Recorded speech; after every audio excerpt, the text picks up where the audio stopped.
shorter arm and whatever. I look at more so hand path than anything, but you can see your hand gets above your shoulder pretty much at the center cut of your drive phase. So now what happens, in my opinion, is the trunk then is essentially forced to initiate that rotation somewhat early. It's really hard to stay neutral with our torso if our hand is like up, right? We know that we want the hand up, you know, milliseconds, or I say just frames, you know, like frame rates before we anchor down. Okay, so your hand gets up, and now you can see that the trunk starts to initiate its rotation. And, you know, again, this is milliseconds happening in real time. But now as you come into full anchor point, which is when I see like the calf actually get contracted, come into full anchor point, you can see that now you're just moving together. So then that forces us to push the ball into release. You're going to see actually a couple of different breakdowns occur due to this. So kind of push the ball into release. You're limited on the amount of arm speed that you can have, the amount of acceleration of the arm. So then you're limited on the amount of layback that you can have.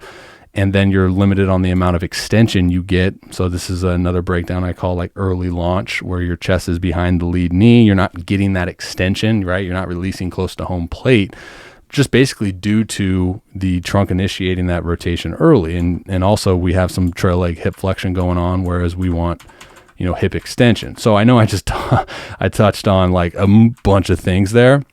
So let's simplify it. All right, he has the luxury of delaying his handbrake because of his path in which his hand takes. Obviously, you know, he's known for the adjustment within the arm action.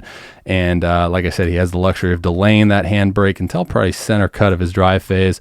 So he delays it, and then now he separates his hands. You can see from the back knee posture that the hips then snap, initiate the rotation.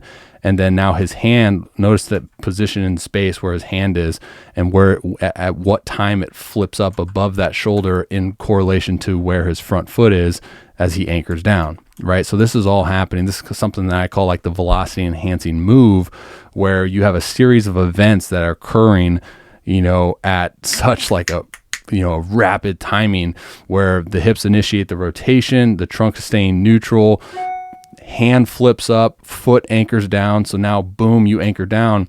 It's the rubber band analogy, right? You create all of this stretch, all of this separation of the rubber band, then you anchor it down. Now you release all of that tension. So what the tension is just rotational energy, right? So you release rotational energy or torque, and that pulls your trunk through, and that initiates a greater rate of arm acceleration. You can see in the amount of layback that Giolito has, which also initiates a greater rate of, you know, extension, shoulder extension, and late launch.